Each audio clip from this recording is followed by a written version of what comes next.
نحمده ونصلي على رسوله الكريم اما بعد فاعوذ بالله من الشيطان الرجيم بسم الله الرحمن الرحیم واقیموا الصلاة ولا تکونوا من المشرکین۔ دوستو، آپ جانتے ہیں کہ نماز کیا چیز ہے، کس چیز کو نماز کہا جاتا ہے۔ نماز ایک ایسی پسندیدہ اور عمدہ عبادت ہے کہ حضرت آدم علیہ السلام سے لے کر نبی اکرم صلی اللہ علیہ وسلم تک ہر نبی کے اوپر فرض کی گئی ہے، لیکن اس کی کیفیات اور طریقہ کار کے اندر فرق تھا۔ نبی اکرم صلی اللہ علیہ وسلم کے اوپر بھی ابتدائی رسالت کے اندر آپ صلی اللہ علیہ وسلم کے اوپر دو نمازیں فرض تھی، فجر کی نماز اور عصر کی نماز۔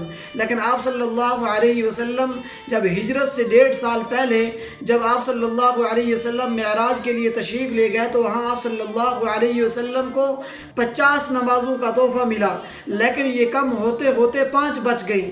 جی ہاں دوستو، لیکن یہ 5 وقت کی نماز صرف امت محمدیہ کی خصوصیت ہے، اس کے علاوہ اور کسی کے لیے نہیں ہے کہ اللہ رب العزت نے آپ صلی اللہ علیہ وسلم کو بتا دیا کہ اے محمد، آپ کی امت نمازیں تو 5 پڑھے گی لیکن ثواب وہی 50 کا رہے گا۔ یہ امت محمدیہ کی خصوصیت ہے۔ آپ صلی اللہ علیہ وسلم نے فرما دیا کہ یہ نماز کسی صورت میں بھی معاف نہیں ہوگی۔ خود آپ صلی اللہ علیہ وسلم کا عمل دیکھیے کہ آپ صلی اللہ علیہ وسلم حالت مرض کے اندر سہارا لے کر مسجد کے اندر تشریف لاتے ہیں۔ فرمایا کہ اگر لڑائی کی آگ جل رہی ہو تب بھی نماز معاف نہیں ہوگی۔ عمر بن خطاب جیسے جلیل القدر صحابی فرماتے ہیں کہ اگر کوئی شخص جان بوجھ کر نماز چھوڑ دیتا ہے، نماز نہیں پڑھتا، تو ایسے شخص کا دین اور اسلام کے ساتھ کوئی تعلق نہیں ہے۔